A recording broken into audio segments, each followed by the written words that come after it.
जय गुरु जी। शुक्राना गुरु जी। आंटी मेरी आवाज़ आ रही है आपको? प्लीज़ क्लियर कर दीजिए, कमेंट बॉक्स में मैसेज कर दीजिए आंटी।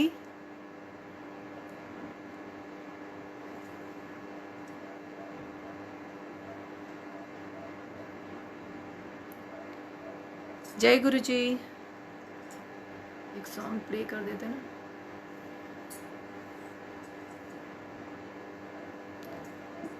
जय गुरु जी, मैं निशा सिंह। जय गुरु जी की कोटि कोटि प्रणाम। जय गुरु जी। शुक्राना गुरु जी। गुरु जी की प्यारी प्यारी संगत को मेरा प्रणाम। मैं निशा सिंह लखनऊ से फिर से आप सबके बीच में आई हूँ सत्संग करने के लिए। गुरु महाराज ने ही ये कृपा बरछी है मेरे ऊपर कि मैं फिर से सत्संग करूं, और गुरु महाराज इस तरह से मेरा कल्याण करें। सत्संग करने से कल्याण ही होता है, ब्लेसिंग्स मिलती है। थैंक यू सो मच गुरु जी, मुझे इतना ब्लेस करने के लिए। Thank you so much aunty. Aunty एक बार कोई भी संगत मुझे मैसेज करके बताइए कि मेरी वॉइस क्लियर है, आवाज़ आ रही है सबको मेरी? मैसेज नहीं आ रहा है। जय गुरु जी। कोई मैसेज करके मेरी वॉइस क्लियर है कि नहीं प्लीज़ बता दीजिए।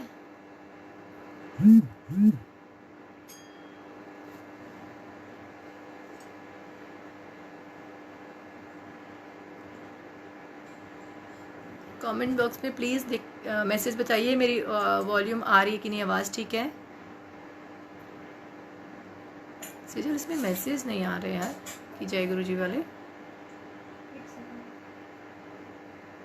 देखना बेटा। गुरु नाल मौजा।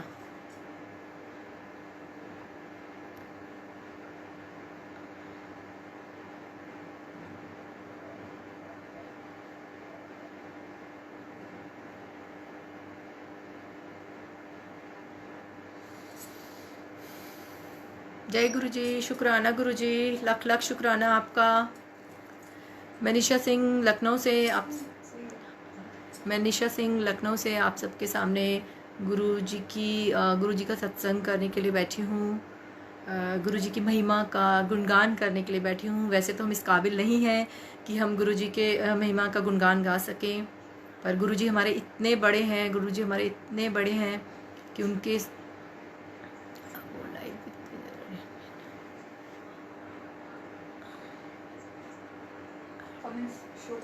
अभी नहीं शो कर रहा है। यहाँ पे कर रहे हैं तो मुझे नहीं। ओके ओके, सॉरी, मुझे लगा वॉइस आ रही है कि नहीं आ रही है। वॉइस आ रही है मेरी, क्लियर है? ओके, अब मैं अपना हाँ जी। जय गुरु जी। गुरु जी का लख लख शुक्राना। सारी संगत को मेरा सॉरी, मुझे कंफ्यूजन हो रहा था कि आ रही है इसलिए। हाँ, एक्चुअली मुझे आपके कोई मैसेज नहीं दिख रहे हैं, इसलिए मुझे लगा। हाँ, बॉक्स पे कोई मैसेज नहीं दिख रहे थे। ये क्या है? चलिए मैं स्टार्ट करती हूँ। सो गुरुजी ने मुझे सत्संग करने की सेवा दी है, और गुरुजी ऐसे ही मुझे, हाँ हाँ जी, मैसेज आ रहे हैं। और गुरुजी मुझे ऐसे ही सेवा देते रहे, और मुझे सत्संग करना बहुत पसंद है।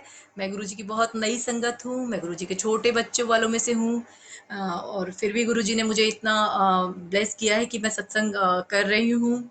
बहुत कम कर पाती हूँ, लेकिन जब भी मुझे मौका मिलता है तो मैं गुरुजी का गुणगान करना पसंद करती हूँ। और मैं चाहती भी हूँ कि जिसको भी जिस भी संगत को गुरु जी के सत्संग करने का मौका मिले, वो जरूर सत्संग करें।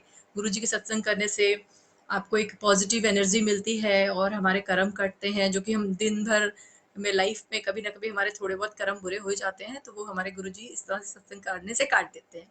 ये मेरा मानना है, इसलिए मैं सत्संग करना चाहिए सबको, और सत्संग सुनना भी चाहिए। सत्संग सुनने वाले का भी भला, और इस चीज़ की सारी संगत को पता है ये बात। मैं अपनी जर्नी स्टार्ट करती हूँ गुरु महाराज के साथ। जो लोग पहली बार जुड़े हैं, इसलिए मैं उनके साथ दोबारा अपनी वही जर्नी स्टार्ट करती हूँ। और जैसे कि मैं पहले भी बता चुकी हूँ कि मैं गुरुजी से कनेक्ट हुई हूँ 2019 नवंबर, लास्ट दिसंबर फर्स्ट वीक में मैं गुरुजी के साथ जुड़ी हूँ। फर्स्ट टाइम वैसे तो हम इतने सेल्फिश होते हैं कि भगवान के मंदिर में तभी जाते हैं जब हमें भगवान से कुछ चाहिए होता है, भगवान से हमें कुछ मांगना होता है, तभी हम भगवान भगवान जी को याद करते हैं। तो मेरे साथ भी ऐसे ही कुछ हुआ। वैसे तो मैं महादेव की भक्त थी, लेकिन इतना ज़्यादा मेरा पूजा पाठ का नहीं था, लेकिन मैं भक्त महादेव की थी। शायद इस वजह से मैं गुरु जी से जुड़ पाई, कनेक्ट हो पाई। बट मेरी लाइफ में, सबकी लाइफ में थोड़े बहुत उतार चढ़ाव आते हैं, प्रॉब्लम्स आती हैं। मेरी लाइफ में भी प्रॉब्लम्स आई थी 2019 में, लास्ट में। तो मेरी सिस्टर जो दिल्ली में रहते हैं, उन्होंने मुझे सजेस्ट किया कि एक बार गुरु गुरु महाराज के मंदिर, यहाँ छतरपुर में मंदिर है, आप वहाँ पे दर्शन करें, आपकी सारी प्रॉब्लम सॉल्व हो जाएंगे। तो मैंने जब गुरु महाराज की फ़ोटो देखी, सॉरी स्वरूप देखा, तो मुझे इतना बिलीव नहीं हुआ कि कैसे प्रॉब्लम, लेकिन ठीक है। उसके बाद जब सच में बहुत ज़्यादा प्रॉब्लम आने लगी, तो मैंने बोला कि ठीक है, गुरु जी के मंदिर चलते हैं। और संगत जी, आप बिलीव नहीं करेंगी, जब मैं पहली बार गुरु महाराज के बड़े मंदिर छतरपुर गई थी, तो वो नज़ारे मैंने अपनी ज़िंदगी के कभी मैं भूल नहीं सकती हूँ। मुझे इतना, मैं बहुत जगह इंडिया में तीर्थ स्थान पे मैंने गई हूँ, लेकिन गुरु महाराज के मंदिर में, बड़े मंदिर में, जैसे लगता है कि कोई स्वर्ग है जहाँ हम चले आए हैं। इतनी पॉजिटिव वाइब्स, इतना इतना अच्छा, इतना सुकून इतना मिलता है। और सच में मेरी ज़िंदगी वहाँ से संगत जी बदल गई। मेरी लाइफ की प्रॉब्लम तो गुरुजी ने सुनी ही सुनी, प्रॉब्लम तो उन्होंने मेरी सॉल्व की, बट उन्होंने मेरी ज़िंदगी में जो सबसे बड़ी प्रॉब्लम थी, जो मेरी पर्सनैलिटी है, फिर मैंने गुरुजी को जानना जब स्टार्ट करा, तो मुझे पता चला कि गुरुजी सबकी इतनी प्रॉब्लम्स, और किसी को कैंसर वगैरह जितनी भी बीमारियाँ होती हैं, सब ठीक कर देते हैं। लेकिन मैं गुरुजी ने तो मेरे को दुनिया में सबसे बड़ी बीमारी जो कहते हैं डिप्रेशन, जिसका दिमाग इंसान का खराब होता है, और दिमाग खराब होता है, मेरा एग्जैक्टली दिमाग ही खराब था। और बचपन से मैं बहुत शैतान बच्ची थी, लेकिन टीनेजर होते होते शादी के बाद और डिप्रेशन हुआ मुझे। डिप्रेशन का ट्रीटमेंट मैंने डॉक्टर से भी लिया, काफ़ी ट्रीटमेंट लिया, लेकिन फिर हो जाता था। मुझे टेंशन रहती थी, नेगेटिव थॉट्स थे मेरे, हर किसी के बारे में नेगेटिव सोचना, और उसकी वजह से मुझे हमेशा प्रॉब्लम्स लाइफ में, मुझे कोई पसंद नहीं करता था। तो जब मैं बड़े मंदिर गई थी, तो जब मैंने उन्होंने मेरी प्रॉब्लम सुनी, और मेरे को इतनी दीवानगी हो गई गुरु जी के प्रति कि मैं बार बार मंदिर गुरु महाराज के जाने लगी। तो मैंने लास्ट उनसे 31 दिसंबर को, जब मैं गुरु जी महाराज के मंदिर गई थी लास्ट टाइम, तो मैंने महाराज से कहा, महाराज आप इतना कल्याण करते हो, मेरा एक कर दो, मेरा दिमाग ठीक कर दो।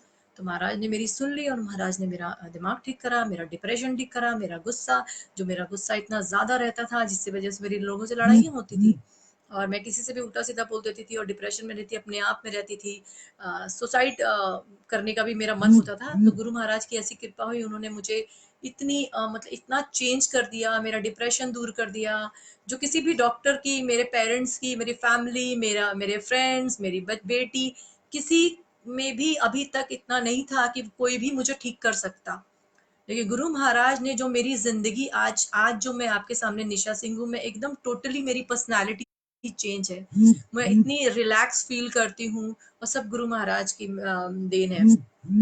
मैं किसी के लिए भी नेगेटिव थॉट्स नहीं है मेरे लिए, किसी के लिए बुरा नहीं सोचती हूँ, किसी के लिए भी ये नहीं करती हूँ, मुझे गुस्सा नहीं आता है। फैमिली वालों का प्यार मिलने लगा, और फैमिली वालों का प्यार मिलने लगा, और फैमिली में हम अब लाइफ में फर्स्ट टाइम ऐसा हुआ, अभी 2 दिन पहले सभी संगत में सभी आंटीज लोगों को करवा चौथ की बहुत बहुत बधाई। सबकी करवा चौथ बहुत अच्छा, गुरु महाराज की कृपा से सबका करवा चौथ बहुत अच्छा बीता होगा, क्योंकि महाराज की ब्लेसिंग्स और कृपा इतनी बनी हुई है कि हम सब सुहागनों को गुरु महाराज ने पहले ही ब्लेस कर दिया था। मैसेज आए थे कि इतना, गुरु महाराज ने तो करवा चौथ, मेरी लाइफ में ये वाला करवा चौथ भी बहुत अच्छा बीता। हम सब दौरानी जेठानी, इतना अपनापन, इतना प्यार, इतना प्यार, मतलब मैं आपको बता नहीं सकती कि मैं गुरुजी के बारे में सबको बोलती घूमती हूँ, यार गुरुजी से जुड़ के देखो, गुरुजी से मिलकर, अपने घर में ही गुरुजी का इतना इंट्रोडक्शन दे रही हूँ दौरानी वगैरह को, कि देखो गुरुजी से मिलने के, आज जो हम इतने प्यार से बैठे हैं ना, गुरुजी की वजह से बैठे, वरना हम लोग की लाइफ में कितनी प्रॉब्लम थी, कोई एक दूसरे से बात तक करना पसंद नहीं करता था।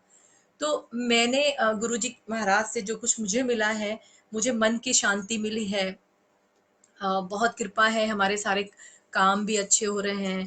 तो मतलब हमारे लाइफ में बहुत गुरु महाराज की कृपा से पीसफुल लाइफ जा रही है। बहुत, मतलब बहुत खुशियाँ बोलेंगे, क्या बोलेंगे पता नहीं। मैं ये नहीं कह रही हूँ कि हमारी लाइफ में बहुत ज़्यादा वो हो गया।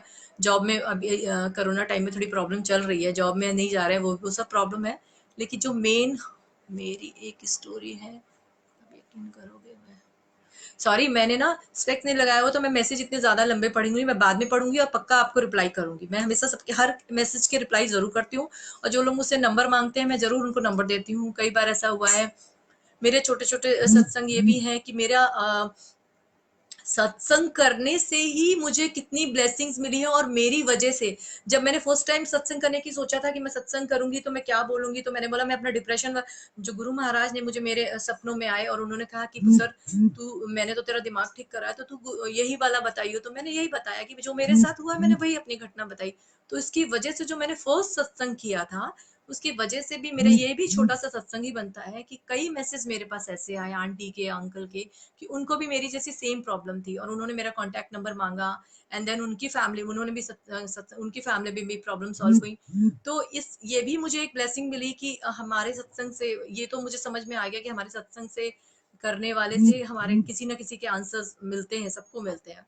मैं सत्संग सुनती हूँ, कई बार ऐसा होता है कि मेरे साथ कोई प्रॉब्लम चल रही होती है, मैं सत्संग सुनती हूँ तो मुझे भी आंसर्स मिलते हैं। तो मेरे सत्संग से भी बहुत सारी आंटियों के, कई आंटियों के मैंने प्रॉब्लम सुनी, लेकिन I am really very sorry aunty, जो भी आंटी मुझे कांटेक्ट करके अपनी प्रॉब्लम बताती है, मैं प्रॉब्लम पूरी नहीं सुनती हूँ, क्योंकि गुरु महाराज कहते थे कि किसी का दुख नहीं सुनना चाहिए। अब ये जो जो चीज गुरु महाराज ने बोली उसको कैसे हम नहीं सुनेंगे, तो किसी का दुख नहीं सुनना चाहिए। तो अगर कोई मुझे बहुत ज्यादा अपना दुख सुनाने लगता है तो मैं कहती हूँ मेरे सामने प्लीज दुख मत बताइए, हमारे गुरु महाराज बैठे हैं, आप उनको दुख बताइए, वो जरूर आपकी प्रॉब्लम सॉल्व करेंगे। मुझ दुख यारन का दुख कम कर दिया तो सभी संगत का दुख दूर करेंगे। महाराज हमारे बैठे हैं तो हम एक दूसरे, हम सजेस्ट कर सकते हैं, हम डिप्रेशन के बारे में, और मैं तो डॉक्टर भी नहीं हूँ, लेकिन मैं बस इतना बताती हूँ, जो भी व्यक्ति सच्चे मन से गुरु महाराज को याद करेगा, सच्चे मन से, थोड़ा सा पेशेंस, कभी कभी किसी की नहीं सुनते, बहुत सारे ऐसे लोग, अरे गुरु महाराज हमारी नहीं सुनते, गुरु महाराज हमारी नहीं सुनते,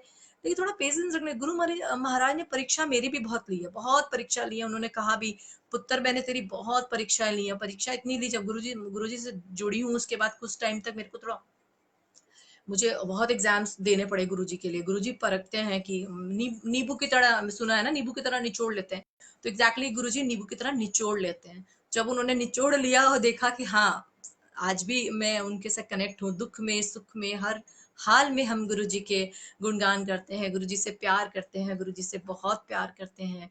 और सिर्फ मैं नहीं करती हूँ, मेरी बेटी, मेरे हस्बैंड, हम सब गुरु महाराज से बहुत प्यार करते हैं। तो ऑब्वियसली हमारी लाइफ में सब अच्छा अच्छा ही हो जाएगा। और मैंने अभी रिसेंट में शिव अंकल का भी मैंने सत्संग सुना, जो मैंने आज तक नहीं सुना था। तो गुरु महाराज का क्या है क्या नहीं है, ऐसे आप लोग जरूर सबके सत्संग सुना कीजिए, बहुत अच्छा लगता है, बहुत गुरु महाराज के बारे में पता चलता है कि गुरु महाराज कैसे कैसे कल्याण करते हैं। मेरे साथ एक और छोटा सा मैं अपना सत्संग शेयर करती हूँ, कि जब एक बार ऐसा हुआ था कि मेरे को हाथ में प्रॉब्लम थी, और गुरु महाराज से मैं कह रही थी कि गुरु महाराज आपने मेरे को इतना प्रॉब्लम क्यों दे रहे हो, हाथ में भी इतनी प्रॉब्लम रही। तो गुरु महाराज ने 10 मिनट के अंदर मेरी प्रॉब्लम सुनी, और 10 मिनट के बाद वो प्रॉब्लम सॉल्व हो गई। मेरे हाथ में वो जो छाले टाइप के पड़ गए थे वो बंद हो गया, और वो उसमें एग्जैक्टली ओम टाइप का बन गया था। मैं मतलब देख के हैरान हो गई थी कि लोगों की रोटियों में ओम बन जाते हैं, और गुरु महाराज ने मेरे तो हाथ में ओम बना दिया है, तो गुरु महाराज ने मुझे बहुत ब्लेस किया है, तो मुझे बड़ी खुशी हुई थी। पिछली बार मैंने एक सत्संग किया था, मैं हर बात शेयर करती हूँ। तो लास्ट टाइम मैंने, इससे पहले मैं गुरु महाराज से नाराज भी हो जाती हूँ, तो फिर मुझे कई अंकल, सत्संग वाले अंकल मुझे मिल गए, अंकल आंटी सब मिल रहे हैं, सबसे फ्रेंडशिप। एक्चुअली गुरु महाराज ने मुझे पूरा एक नया फैमिली ही दे दी है, जो बहुत प्यारी फैमिली है। जो मैं अपनी फैमिली से अपने दुख शेयर नहीं कर सकती हूँ, उतना तो मुझे जो अंकल आंटी मुझे सत्संग में मिले हैं, कुछ तो मेरी सिस्टर जैसी हो गई हैं, कुछ आंटी, मुझे पता नहीं था पहले, मैं नाम भी ले लेती थी, लेकिन मुझे अब मैं नाम नहीं लूंगी। कुछ अंकल हैं, संगत अंकल हैं, तो काफी प्रॉब्लम कुछ होती है। जैसे लास्ट टाइम ऐसा हुआ था कि मैंने एक सत्संग किया था, एक ब्लेसिंग पेज पे सत्संग किया था, और वो सत्संग मेरा डिलीट हो गया। तो आंटी ने फोन किया, जिनका वो पेज है, उन आंटी ने मुझे फोन करा कि निशा जी आपका सत्संग मुझसे डिलीट हो गया है, और आपके पास कहीं पे, और मैं इतनी गुस्सा हो गई थी, बाय गॉड। अभी थोड़ा थोड़ा गुस्सा मेरे अंदर भरा पड़ा है। मैं गुरु जी से गुस्सा हो गई, मैं नहीं करूंगी सत्संग, गुरु महाराज मेरा मेरा सत्संग डिलीट कर दिया, मेरा सत्संग डिलीट कर दिया, मेरा सत्संग मिल ही नहीं रहा, मेरा आपने गुरु मेरा गुरु। फिर मेरे हस्बैंड ने समझाया कि गुरु महाराज की मर्जी होगी कि उन्होंने आपका सत्संग डिलीट हो गया, विदाउट गुरु महाराज की परमिशन तो कुछ भी नहीं होता है। फिर मैंने एक संगत अंकल का फोन आया, तो मैंने कहा मैं आज के बाद कभी सत्संग नहीं करूंगी, कि मैं तो इतना मुश्किल से सत्संग कर रही थी और मेरा सत्संग भी डिलीट हो गया। तो अंकल ने कहा नहीं, गुरु महाराज से कभी नाराज नहीं होते हैं कि गुरु सत्संग डिलीट हो, कोई बात नहीं, गुरु महाराज आपको बहुत सारे सत्संग करने का मौका देंगे। और touchwood Guru Maharaj, thank you so much Guru Maharaj, आपने मुझे आज फिर मौका दिया कि मैं सत्संग करूं। और एक और सत्संग करूंगी मैं दिवाली के दूसरे दिन, शिव पुराण पेज पे अतुल अंकल का फोन आया था। और मुझे सत्संग करना आजकल सबसे अच्छा काम लगता है। अ, मेरे हस्बैंड भी लाइव आ गए। तो घर पे नहीं देख रहे हैं। एक्चुअली मैं आपको एक और छोटा सा सत्संग, ये सत्संग ही बनता है। ये आंटी का जो पेज है आज जिस पे मैं सत्संग कर रही हूँ, तो आंटी ने मुझे बोला था कि सत्संग करने के लिए, तो 27 अक्टूबर को मेरे को सत्संग करना था। तो उसके 2-3 दिन पहले मेरी जो सबसे बड़ी सिस्टर है जो दिल्ली में रहती है, जिन्होंने मुझे गुरुजी के बारे में बताया था, तो वो तो 2 साल पहले से जुड़े हुए हैं, सिमी दी। तो उन्होंने मेरे को ऐसे ही कहा कि अरे निशा, तुम तो आजकल बड़े सत्संग कर रही हो यार, सत्संग कैसे करते हैं, लाइव सत्संग कैसे करते हैं। मैंने कहा यार, मैंने कहा कि लाइव पे जाना पड़ता है, और ऐसे जिसका जिसका भी पेज होता है आप उनसे कांटेक्ट करो और मैं तेरे को बताऊंगी। मैंने उनकी बात सुन ली और मैंने कहा ठीक है, मैं तुझे बताऊंगी, तू भी लाइव सत्संग करियो। बोलते मेरे भी बहुत सारे गुरु महाराज के एक्सपीरियंस है, गुरु महाराज ने मेरे साथ भी बहुत कल्याण करा है, मैं भी बोलना चाहती हूँ। तो लेकिन वो कहने लगी कि मुझे डर बहुत लगेगा, मैं कैसे सत्संग करूंगी, इतने लोग देखते हैं। बाई गॉड, स्टार्टिंग में मैं भी यही समझती थी कि हाँ ठीक है, कुछ लोग दिख रहे हैं, मुझे भी नॉलेज नहीं था। अब मुझे बाद में पता चला कि इतने लोग देखते हैं। तो मैंने बोला नहीं, मैं अपने सत्संग में और चेंज लाऊंगी, थोड़ा सा और अच्छा बोलूंगी। मुझे पता नहीं था, मेरे को बहुत सच बोलने की आदत है, तो मैं कुछ भी बोल देती हूँ। तो मुझे सत्संग में क्या नहीं बोलना चाहिए, क्या बोलना चाहिए, ये मैं थोड़ी थोड़ी चेंजेस ला रही हूँ। तो मेरी सिस्टर ने मुझसे कहा, जस्ट 2 या 3 दिन पहले ही उन्होंने मेरे को कहा कि मुझे सत्संग करना है। अब देखिए, गुरु महाराज के मतलब गुरु महाराज के सामने आप अपने दिल की बात रखिए, वो सुन लेते हैं और इमीडिएटली आपका पूरा। 27 अक्टूबर को इसी पेज पे मुझे सत्संग करना था, बट 26 को इवनिंग में आंटी का फोन आया कि निशा जी, कल आपको सत्संग करना है 4 बजे। और मेरे को ध्यान नहीं रहा, मैंने कहा aunty I am really very sorry, मेरा तो आज 27 को मेरा शूट लगा हुआ है। तो उन्होंने कहा आंटी आप कैसे करेंगे, आपका तो मैंने नाम कर दिया। तो मुझे बड़ा दुख हुआ, मैंने कहा गुरु महाराज, मैं शूट भी नहीं छोड़ती, मेरा काम है। फिर मैंने उनसे कहा आंटी, कोई और चलेगा मेरी जगह सत्संग करने के लिए। तो उन्होंने कहा हाँ जी बिल्कुल चलेगा। तो मैंने कहा मेरी सिस्टर है, दिल्ली में रहती है, वो सत्संग करना चाहती है, तो हाँ जी आप नंबर दे दो। मैंने सिमी दी को इमीडिएटली दिल्ली फोन करा। मैंने कहा सत्संग करेगी? तो वो पहले डर गई, हाय कैसे लाइव। मैंने कहा कर, मैं आंटी का नंबर देती हूँ, तू सत्संग कर। पर गुरु महाराज, मेरा 27 को मुझे सत्संग करना था, पर उसने मन में बोला था कि मैं सत्संग करूंगी। तो गुरु महाराज ने कहा चल, तूने तो 5-6 सत्संग कर लिए हैं, तू अपनी बड़ी सिस्टर को एक्सक्यूज मी, बड़ी सिस्टर को गुरु महाराज ने मेरी जगह मेरी बड़ी सिस्टर ने सत्संग किया। और मतलब मैंने फिर बाद में सोचा कि गुरु महाराज वो, जैसे मैंने एक रात पहले सोचा था सत्संग, जब मैंने इतने सत्संग लॉकडाउन में सुने, और सुनने के बाद मेरे दिमाग में ऐसी बात आई, मैंने महाराज से बोला, कहा महाराज क्या मैं इस काबिल हूँ कि अब मैं भी कभी आपके गुणगान कर सकूंगी, मैं भी सत्संग कर सकूंगी। तो महाराज ने तो इतनी जल्दी मेरी बात सुनी, और नेक्स्ट डे मॉर्निंग में मैसेंजर पे मैसेज आया तो अंकल का कि आप कौन है क्या है। और एकदम सडनली उन्होंने बोला आप सत्संग करोगे। मैंने कहा अंकल आपको कैसे पता मैं सत्संग करना चाहती हूँ, महाराज ने बताया। और मेरी सिस्टर सत्संग करना चाहती थी, मेरी डेट पे उसने सत्संग किया। और उसकी भी इस सत्संग की बहुत सारी स्टोरी आप लोगों ने देखा अभी, सिमी सोलंकी ने पिछले साल 27 को सत्संग किया था। तो फिर मैंने आंटी से कहा कि आंटी आज मेरी सिस्टर ने कहा, मैं आप नेक्स्ट डेट आप मुझे दीजिए। तो इससे यही पता चलता है कि गुरु महाराज आपके लिए डेट फिक्स वो करते हैं। अभी भी आप बिलीव नहीं करोगे, मैं अभी लखनऊ में हजरतगंज में फंसी हुई थी, 3:45 तक मैं हजरतगंज में फंसी हुई थी। और मैंने गुरु महाराज से कहा, गुरु महाराज प्लीज मुझे 4:05 पे भी आप मेरा सत्संग स्टार्ट करवा देना, मुझे 4 बजे घर पहुंचा दो। और मैं इतनी फास्ट ड्राइव करके घर आई हूँ, बड़ी जल्दी जल्दी। मैंने मेरे हस्बैंड से बोला मुझे लाइक जाना, जल्दी आना। तो गुरु महाराज ने मेरी सुन ली, मेरा काम हो गया। मतलब ट्रैफिक में फंसी हुई थी और आके मैंने सत्संग स्टार्ट कर लिया। तो मैं वो जल्दी जल्दी आके बैठ गई हूँ सत्संग करने के लिए। और मुझसे प्लीज कोई भी गलती हुआ करे तो प्लीज माफ किया कीजिए, क्योंकि मैं बहुत नई संगत हूँ, मुझे बहुत ज्यादा मेरे एक्सपीरियंस भी नहीं है। लेकिन जितने भी गुरु महाराज के साथ मेरे एक्सपीरियंस है वंडरफुल, बहुत अच्छे हैं। मतलब मैं बता नहीं सकती हूँ, जिंदगी में अगर मुझे कुछ मिला है तो गुरु महाराज मिले हैं। गुरु महाराज के अलावा मुझे ऐसा लगता है कुछ, बाकी तो फैमिली बेटी वो सब कुछ महाराज ने दिया है, महाराज की कृपा है। लेकिन जो मुझे जो शांति मिली है, क्योंकि आपके आपके जीवन में, आपकी लाइफ में अगर आपको आपका दिमाग ठीक हो जाए, आपके आप पॉजिटिव सोचने लग जाओ, आपकी जिंदगी में सुकून हो जाए, आपको किसी चीज की लालच खत्म हो जाए, आपकी ईर्ष्या खत्म हो जाए, आपको लोगों से घृणा खत्म हो जाए, तो आप कहते हैं ना महाशिव जो होते हैं वो वैसे हृदय में बसते हैं जिनके बहुत क्लीन हृदय। तो मेरा पहले भी था, मेरा थोड़ा दिमाग खराब था और मुंह खराब था। तो महाराज ने मेरे पे इतनी कृपा बरसाई है कि जो मेरी लैंग्वेज ऐसी थी जिसकी वजह से मेरे सारे रिश्ते दूर हो रहे थे, तो और लैंग्वेज भी इसलिए थी क्योंकि मुझे जब डिप्रेशन रहता था तो मुझे कुछ समझ में नहीं आता था। जो बंदी खुद सुसाइड करने पे इतनी बार सोचती थी कि दुनिया छोड़ देंगे, आज वो जीना चाहती है। तो सोचिए मेरे ऊपर गुरु महाराज ने कैसी कृपा की है, डिप्रेशन दूर करने के साथ साथ मेरा दिमाग ठीक किया है। तो शुक्राना, लख लख शुक्राना गुरु जी, मुझे ऐसे ही रखना। और छोटे छोटे एकदम बहुत जल्दी में आ गई हूँ, छोटे छोटे सत्संग मुझे याद भी नहीं आ रहे हैं, बट मैं जो जो कुछ भी गुरु महाराज के साथ मुझे याद आता जाएगा, मैं आप लोग के सामने शेयर करती जाऊंगी। और मैं हमेशा आपके सामने कोई ना कोई सत्संग, मैंने कई बार सोचा है कि मेरे को टाइम नहीं हो पाता है, लेकिन मैं कई बार सोचा है कि मैं सिंगिंग भी करूंगी। मुझे गाने का बहुत शौक है। तो मैं चाहती हूँ कि महाराज की कोई महाराज के भजन को मैं गाऊं। मुझे अभी हेल्प मिल नहीं रही है कि मैं भजन महाराज की गुणगान गाऊं, भजन गाऊं। लेकिन मैं बहुत जल्दी इसकी तैयारी भी शुरू कर रही हूँ, क्योंकि मैंने गुरु महाराज के लिए लिखना तो शुरू कर दिया है।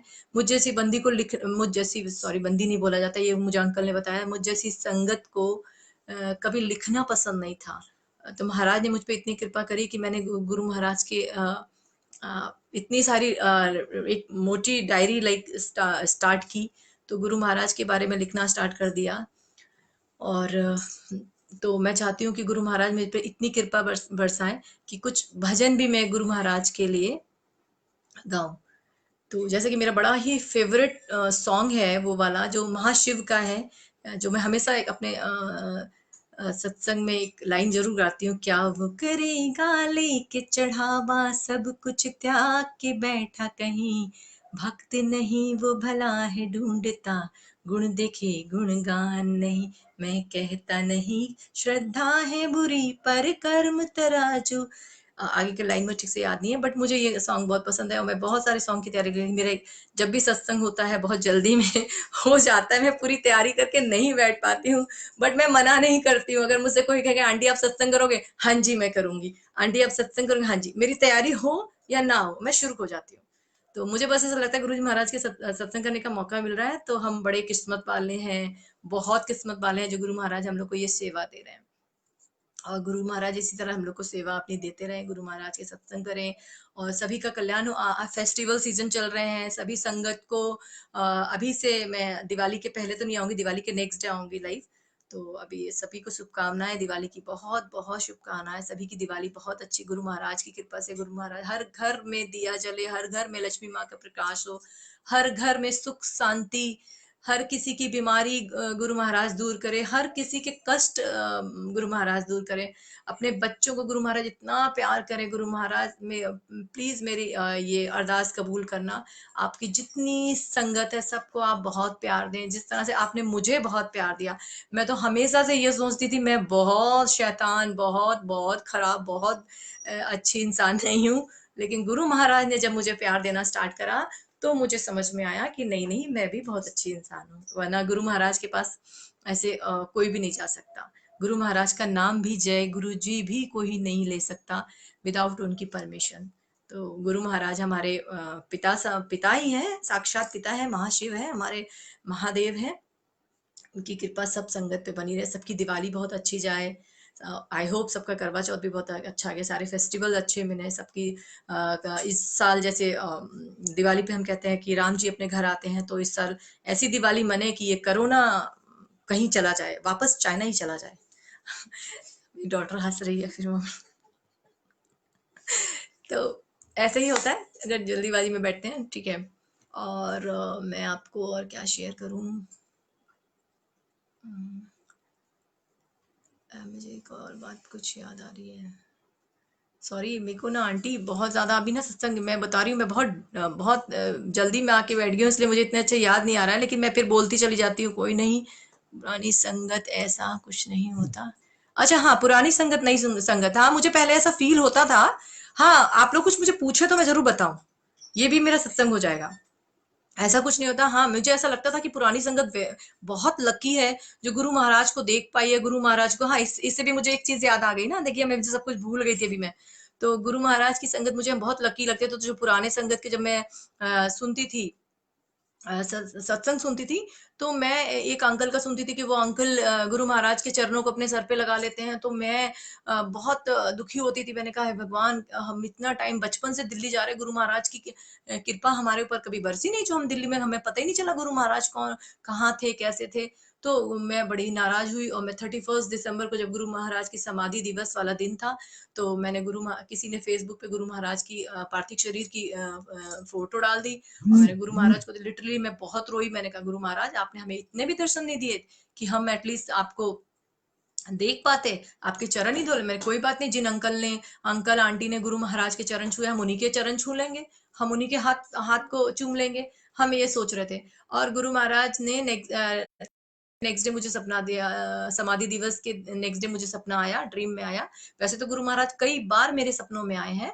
तो उस दिन सपने में आए गुरु महाराज, कि गुरु महाराज का सेम पार्थिव शरीर किसी बहुत पहाड़ों पे ऐसे सारी संगत बैठी है, वहां पे पार्थिव शरीर गुरु जी महाराज का रखा। मैं जाती हूँ, मैंने कहा, इतनी भीड़ क्यों? मैंने कहा, ये तो सारी संगत है। और मैंने देखा गुरु महाराज, मैंने गई और मैंने गुरु महाराज के पैर चरण को छुआ और अपने सर पे लगाया। तो मैंने नेक्स्ट डे संगत अंकल को फोन करा, अंकल मेरे को ऐसे ऐसे करके सपना आया, तो गुरु महाराज, आपको आपने आपने आपकी विश गुरु महाराज ने पूरी कर दी, कि आपकी दिली इच्छा थी कि आप गुरु महाराज के चरण छुओ। आप रियल में नहीं छू सकते, क्योंकि आप अभी अभी गुरु महाराज से जुड़े हो, तो गुरु महाराज ने आप सपनों के द्वारा आपकी इच्छा को पूरा कर दिया। तो गुरु महाराज कैसे कैसे आपके सपनों में, आपकी ड्रीम में ऐसे आते हैं, हर चीजों को पूरा। अगर मैं छोटी छोटी चीजें कहूँ, सबको, सारी संगत को पता है कि फेसबुक पे या ग्रुप पे कुछ ऐसे मैसेज आते हैं, कुछ मैसेज तो हमें ऐसे लगते हैं कि वो एग्जैक्टली हमारे लिए ही हैं। जैसे कि मैं अगर कोई चीज भूल गई, जैसे मैंने गुरु महाराज के लिए पहले दिन काढ़ा प्रसाद बनाया, एंड देन उसके बाद में चाय चाय प्रसाद, मैंने कहा, कल गुरु मंडे है गुरु महाराज, मैं कल आपके लिए चाय प्रसाद बनाऊंगी। और मैं भूल भाल के वॉक पे चली गई, वॉक पे आने के बाद और मैं भूल गई चाय बनाना। रात को 10 बजे मेरे पास एक मैसेज आता है, उसमें लिखते हैं, चल पुत्र, चाय नहीं, चाय बना ते तू भी पी ते मैनू भी पिला। मुझे इतना शर्म आया, मैंने कहा, बताओ, मैं चाय बनाना भूल गई गुरु महाराज के लिए। मैं 10 बजे रात को मैंने चाय प्रसाद बनाया, गुरु महाराज को चढ़ाया, और फिर मैंने खुद पिया। तो आपकी हर बात को ऐसे मैसेज मिलते हैं। जब कोरोना टाइम पे मेरी डॉटर को टाइफाइड हुआ था, तो हमें बड़ा ये लग रहा था कि भाई अभी इतना फीवर आ रहा है, क्या क्या पता इसको कोरोना तो नहीं हो जाएगा। तो लेकिन उनका मैसेज आया कि तेरे और तेरे परिवार नु मैं कभी भी कोरोना नहीं होने दूंगा, टच वुड। अभी तक मेरे और मेरे परिवार, मेरे हस्बैंड, मेरी बेटी, हम लोग किसी को भी कोरोना नहीं हुआ है। ये गुरु महाराज की कृपा है, जो उन्होंने हम लोगों को ऐसी ऐसी बीमारी से अभी तक बचा रखा है, और आगे भी बचा रखेंगे।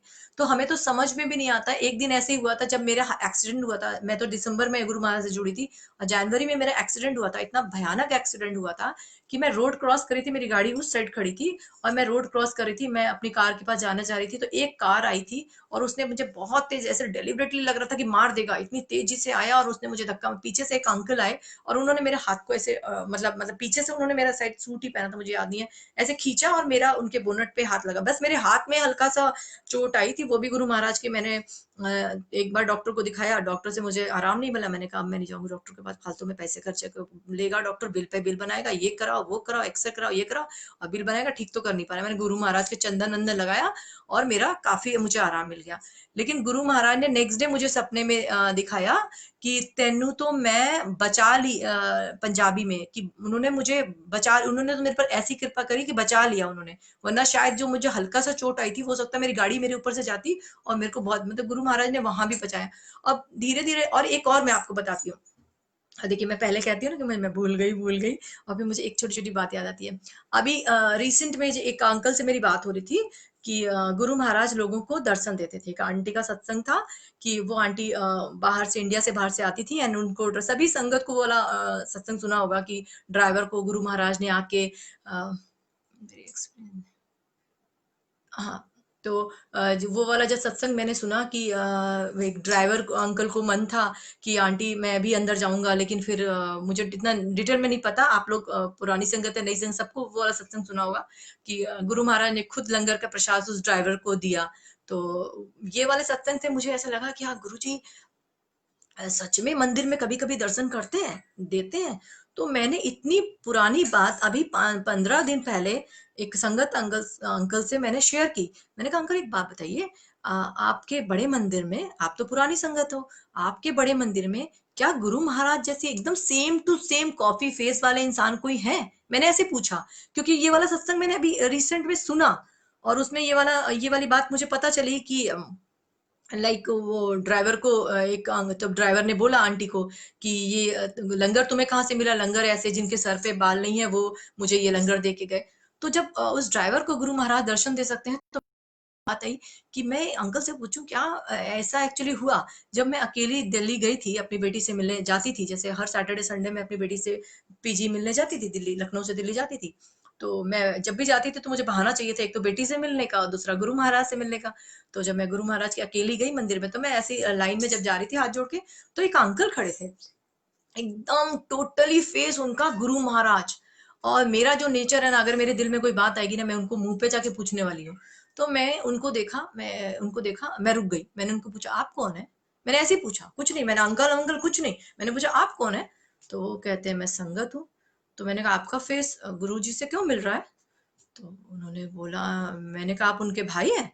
मुझे तो ये भी नहीं मालूम गुरु महाराज के कितने भाई हैं बहन हैं, फैमिली में कौन है, ये सब नई नई में मुझे बिल्कुल नहीं, 2-3 बार मंदिर जाएगा किसी को क्या मालूम। तो मैंने उनको सडनली ये बोला आप गुरु महाराज के भाई तो नहीं है? उन्होंने कहा मैं संगत हूँ। तो संगत हूँ तो फिर मैं आगे निकल गई, मेरे को क्या, मेरे को निकल गई।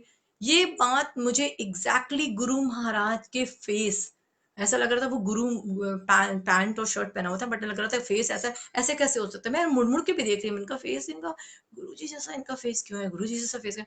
पर इतना दिमाग मैंने लगाया नहीं, मैं लगाती भी नहीं। लेकिन अभी जब मैंने उन अंकल को बताया कि अंकल ये वाले सत्संग में तो क्या मुझे भी गुरु महाराज ने दर्शन दिए होंगे? तो उन अंकल ने कहा कि हो सकता है। अब मैं ये नहीं जानती कि मैं इतनी किस्मत वाली हूँ कि गुरु महाराज ने मुझे दर्शन दिए या नहीं दिए।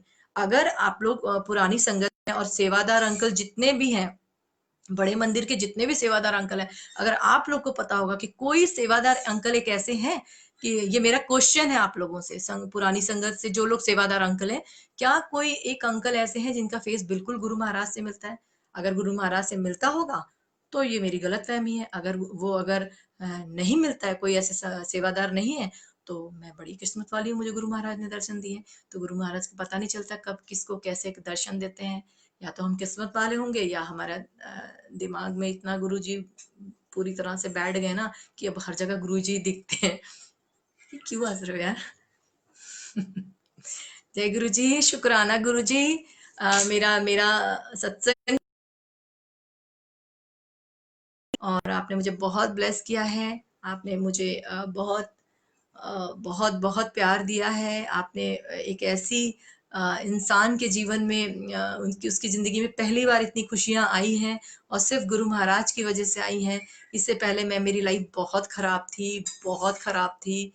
मेरे को बिल्कुल भी जीने का मन नहीं था, बिल्कुल भी। मैं कभी झूठ नहीं बोलती और महाशिव कहते थे झूठ, और इसलिए मैं सबके सामने बोलती हूँ, मुझे बिल्कुल भी ज़िंदगी जीने का शौक नहीं था। अगर गुरु महाराज ना होते, वो सॉन्ग मेरे को लगता है गुरु जी के लिए, अगर तुम ना होते, हमें और जीने की चाहत ना होती, अगर तुम ना होते, तो ये मेरे गुरु जी महाराज के लिए सच में, अगर मेरे जीने की चाहत ना होती, अगर मेरे गुरु महाराज ना होते। क्योंकि गुरु महाराज ने मुझे जिंदगी दी है, दोबारा जिंदगी दी है। मुझे कुछ ऐसी बीमारी नहीं है, वो गुरु महाराज मुझे कभी, मुझे लगता भी नहीं है होगी भी तो गुरु महाराज ठीक कर देंगे। लेकिन जो सबसे बड़ी बीमारी से आधा हिंदुस्तान डिप्रेशन से जूझ रहा है, कोरोना टाइम में आपने देखा, इसने सुसाइड कर लिया, उसने सुसाइड कर लिया, ये लटक गया, वो लटक गया, सब डिप्रेशन में, किसी का काम खत्म हो गया मर गया, किसी का ये हो गया। तो मैं तो कोरोना टाइम में मेरे साथ उल्टा हो गया। गुरु महाराज से जुड़ने के टाइम, कोरोना टाइम में लोग मर रहे थे, सुसाइड करते, मैं कोरोना टाइम में गुरु महाराज की कृपा से ठीक हो गई, विदाउट डॉक्टर, किसी किसी डॉक्टर की जरूरत नहीं पड़ी। मेरे महाराज मेरे डॉक्टर है। एक आंटी, एक बहुत एजेड सी आंटी है, सत्संग में आप लोगों ने बहुत देखा होगा, वो जब बोलती है ना पंजाबी में बोलती हैं, बस में शायद सब लोग जा रहे हैं, मैं वो देखती हूँ, मैं सेव करके रखा हुआ है। गुरु महाराज हमारे डॉक्टर हैंगे, जदों किसी आंखों की प्रॉब्लम होगी तो गुरु नाल नैन मना लो, जदों दिल दी प्रॉब्लम हो तो गुरु नाल दिल मिला लो, जदों कमर विच कुछ प्रॉब्लम है तो गुरु नाल भंगड़ा पा लो, जदों हाथ विच ऐसे कुछ तालियां पा लो। मुझे इतना अच्छा लगता है, वो आंटी एकदम दादी वाली उम्र की आंटी है, पर वो जो बोलती है वो एकदम सही बोलती हैं। कि अगर सच में आपकी आंखों में तकलीफ है ना, गुरु नाल नैन लड़ा लो। अगर आपके दिल में प्रॉब्लम है ना, दिल की बीमारी हो, गुरु नाल दिल लगा लो।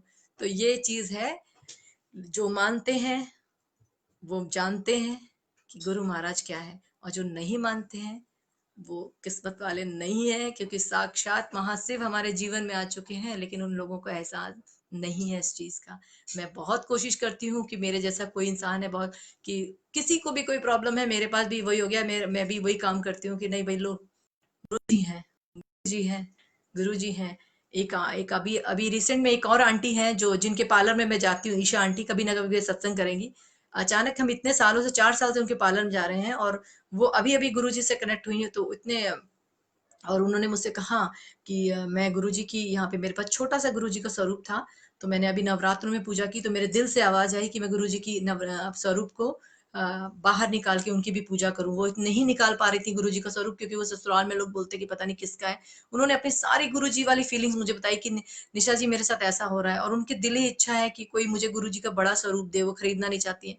तो मैंने दिमाग में रखा हुआ है कि दिवाली वाले दिन मैं बड़ा सा उनको गुरुजी का स्वरूप गिफ्ट करूंगी, क्योंकि वो अपने पार्लर में लगाएं। और गुरुजी जिस तरह से मैंने उनको, फिर मैंने कहा आप भी सत्संग करिए, जब आपके साथ इतने सारे अच्छे अच्छे आपका गुरुजी के साथ एक्सपीरियंस हो रहे हैं कि गुरुजी आपको ड्रीम में आ रहे हैं, गुरुजी आपका अच्छा कर रहे हैं, तो आप भी करिए। तो वो भी आंटी बहुत जल्दी सत्संग करने आएंगी। मेरी मुझसे छोटी वाली जो दौरानी है, मेरी सिस्टर इन लॉ, तो वो अभी हाल में 15 दिन पहले हमारे यहाँ आई।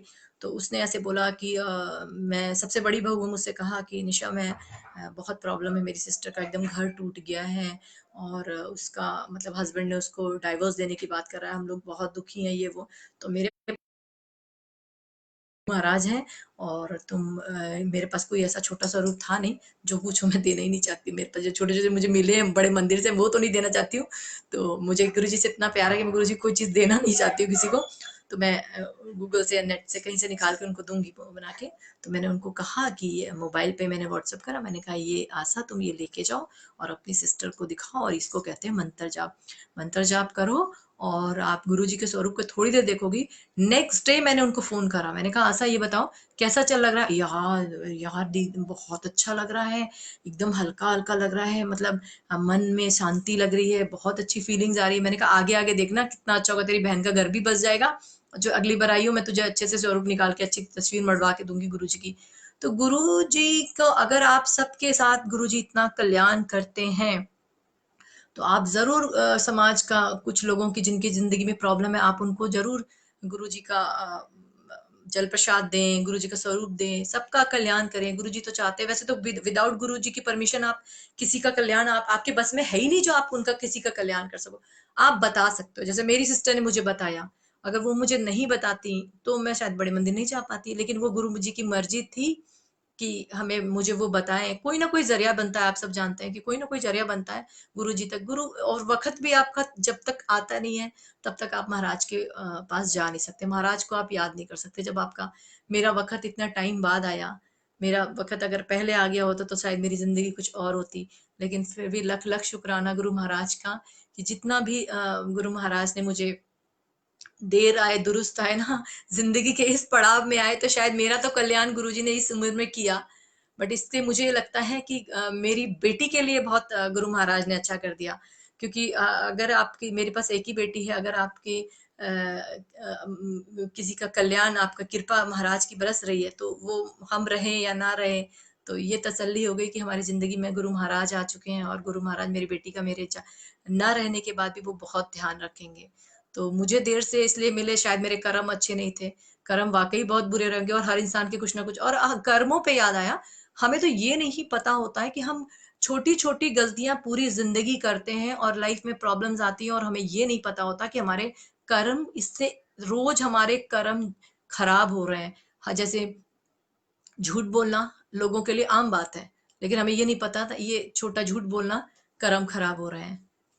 किसी की बुराइयां करना कर्म खराब। तो ये तो जब तक गुरु महाराज से मिले, उनके 108 वचन सुने हैं, तब पता चला है कि हम की, हमें क्या लगता है क्राइम वही होता है कि किसी का मर्डर कर दिया, चोरी कर दिया, यही हो गया? नहीं, क्राइम ये कर्म, वो तो बड़े बड़े कर्म है तो वो तो पनिशमेंट मिलती होगी, बट ये जो छोटे छोटे कर्म है जिसकी वजह से हमारे घर में क्लेश रहता है, जो हमारी जिंदगी बेकार सी हो जाती है, जो अगर मैं कहूँ कि मैं डिप्रेशन में थी, मैं मेरे साथ इतना बुरा था, मैं मरना चाहती थी, क्यों? क्योंकि मेरे कर्म खराब थे ना, मैं अपने कर्म इतने खराब करती थी, जानबूझ के कर्म खराब करती थी। क्योंकि जब जिस बंदे को दिमाग नहीं पता, जिसको पता नहीं, वो उसको बुराइयां भी करनी है, झगड़ा भी करना है, इसको पीठ पीछे कुछ बोलना है, और झूठ नहीं बोलती थी। एक कर्म मेरा हमेशा से अच्छा था, झूठ तो मैं बचपन से नहीं बोलती हूँ, और सच इतना बोलती हूँ कि जिसकी वजह से, सच की वजह से भी बहुत लोगों का मामला गड़बड़ कर देती हूँ मैं। ये तो मुझे मालूम है, ये वाली तो क्वालिटी मेरे अंदर है। बट मैं बुराइयां करती थी, बहुत मजा आता था मुझे। अब जैसे बुराई करने का मन भी होता है ना, फिर दिमाग, और मेरे हस्बैंड बोलते हैं, अरे फिर तूने बुराई शुरू करी, फिर तूने बुराई शुरू करी, गुरु जी सुन रहे होंगे। तो फिर हम लोग चुप हो जाते हैं, नहीं भैया बुराई नहीं करनी है। बट थोड़े बहुत निकल जाता है तो कर्म खराब हो जाते हैं, तो थोड़े कर्म खराब हो जाते हैं तो थोड़ा कभी कभी कलेश हो जाता है घर में। फिर समझ में आता है, गुरु महाराज माफ कर दो, प्लीज माफ कर दो, अभी हम बहुत अच्छे से चलेंगे, अभी बहुत अच्छे से चलेंगे। तो मेरा यही कहना है कि छोटी छोटी लाइफ में प्रॉब्लम है कि एक तो कभी किसी का बुरा ना करें, ये बुरा करने से भी कर्म खराब होते हैं। अपने कर्म सुधारे, अपने महाराज को याद करें, महाराज के गुणगान करें, मंत्र जाप करें। ओम नमः शिवाय, शिव जी सदा सहाय। ओम नमः शिवाय, गुरु जी सदा सहाय। अपने महाराज को याद रखें। भगवान आप सबके जीवन में खुशियाँ लाए। दिवाली की बहुत बहुत शुभकामनाएं आपको सभी। संगत को मेरा प्यार। गुरु जी, हम सब संगत को अपने बच्चों की तरह प्यार करना। हम सबके जीवन, कोरोना काल को जल्दी खत्म करो, हम सब वापस हंस बोल के जाएं। बड़ा मंदिर खुल गया है, आप सब बहुत किस्मत वाले होंगे जो बड़े मंदिर चले आए। मैं 31 दिसंबर को आऊंगी गुरु महाराज के मंदिर, मुझे लखनऊ से दिल्ली आने में थोड़ा टाइम लगता है और थोड़ा भी डरते भी हैं। तो मैं 31 दिसंबर में गुरु महाराज के मंदिर में 12 बजे जरूर मिलूंगी। पहले मैंने कहा था, मुझे ये पता नहीं था कि मंदिर खुल जाएगा, महाराज की कृपा से मंदिर खुल गया है। लेकिन जब नहीं भी मुझे पता था कि खुलेगा, तब भी मैंने कहा था कि मैं गुरु महाराज की बाहर की सड़क पे रात बिता दूंगी। लेकिन गुरु महाराज की, क्योंकि पिछले साल जब मैं 31 दिसंबर गुरु महाराज के मंदिर गई थी, तो ये मेरा पूरा साल अच्छा चला गया। मुझे भगवान मिल गए, मेरा दिमाग ठीक हो गया, मेरा सब कुछ अच्छा हो गया। तो अगर मेरा साल के पहले दिन महाराज के दर्शन किए तो इतना अच्छा समय बीता, तो इस साल भी 21 में मैं चाहती हूँ कि 21 का जैसे ही 12 बज के 1 दूसरा दिन लगे, मैं महाराज के मंदिर जाऊं। इसीलिए मैं तो जरूर आऊंगी हर हाल में। बाकी महाराज की मर्जी है, महाराज जैसा चाहेंगे वैसा होगा। हमारे बोलने से कुछ नहीं होता, अगर महाराज ने तय किया होगा कि मैं आ सकूंगी तो मैं जरूर आऊंगी। थैंक यू सो मच, आप लोगों ने मुझे इतनी देर तक सुना। और मुझसे कोई भी गलती हो जाए, मैं नई संगत हूँ, आप सबसे हाथ जोड़ के विनती है, मैं नई संगत हूँ, मुझे नहीं पता होता बहुत कुछ, अगर कुछ बोल देती हूँ तो मुझे क्षमा करें आप सब। और ये तो सत्संग नहीं मिलती मुंबई में। मुंबई से ये है कि बहुत लोगों को कंफ्यूजन होता है कि मैं मुंबई से क्यों, लखनऊ से हूँ। बेसिकली मैं जमशेदपुर झार आज अपना इंट्रोडक्शन ठीक से आपको दे ही देती हूँ। मैं बेसिकली जमशेदपुर झारखंड से बिलोंग करती थी, बट मेरी शादी लखनऊ में हुई है। बट मैं I am teacher of Lucknow public school, मैं टीचिंग जॉब करती हूँ। बट साथ में कुछ फिल्मों में काम करने की वजह से मुझे बॉम्बे में मेरा काम रहता है। तो आधे टाइम मैं बॉम्बे रहती हूँ और आधे टाइम मैं लखनऊ रहती हूँ। तो कुछ फिल्मों में मैंने बहुत अच्छे 5-6 फिल्मों में मैंने काम किया है, जैसे कि आपकी टीवी पे आती है संडे के दिन रेड फिल्म, जिसमें अजय देवगन जी के साथ। वैसे तो गुरु महाराज के सत्संग में इसे इंट्रोडक्शन नहीं देना, लेकिन बहुत लोग बाद में मुझे मैसेज करके पूछते हैं कि आप करती क्या है। तो मैं बता देती हूँ कि मैं फिल्मों में भी काम करती हूँ, और मैं स्कूल की टीचर भी हूँ, और मैं लखनऊ से हूँ। लेकिन मैं बॉम्बे, मेरा प्रोफाइल जो है लखनऊ बॉम्बे लिखा हुआ है, तो बॉम्बे और लखनऊ, और बेसिकली मैं जमशेदपुर झारखंड से हूँ। तो मैं बहुत प्राउड महसूस करती हूँ कि मैं टाटा जी की वहां से हूँ, Jamshedpur Jharkhand, neat and clean steel city Jamshedpur से बिलोंग करती हूँ। Thank you so much everyone, सारी संगत जो आप लोगों ने मुझे सुना। और मैं अभी आप लोगों से विदा लेना चाहती हूँ। और मैं ठीक दिवाली के नेक्स्ट डे अतुल अंकल के पेज पे सत्संग करने के लिए आऊंगी। और अभी गुरु महाराज शुक्राना आपका, आपने मुझे फिर सेवा दी। Thank you so much Guru Maharaj, इसी तरह से मुझे सेवा देते रहें, और आप सबका मुझे प्यार मिलता रहे, मैं सत्संग करती रहूं। काम तो अपनी जिंदगी में सब करते हैं, लेकिन मुझे लगता है सबसे बड़ा काम है महाराज के गुणगान गाना।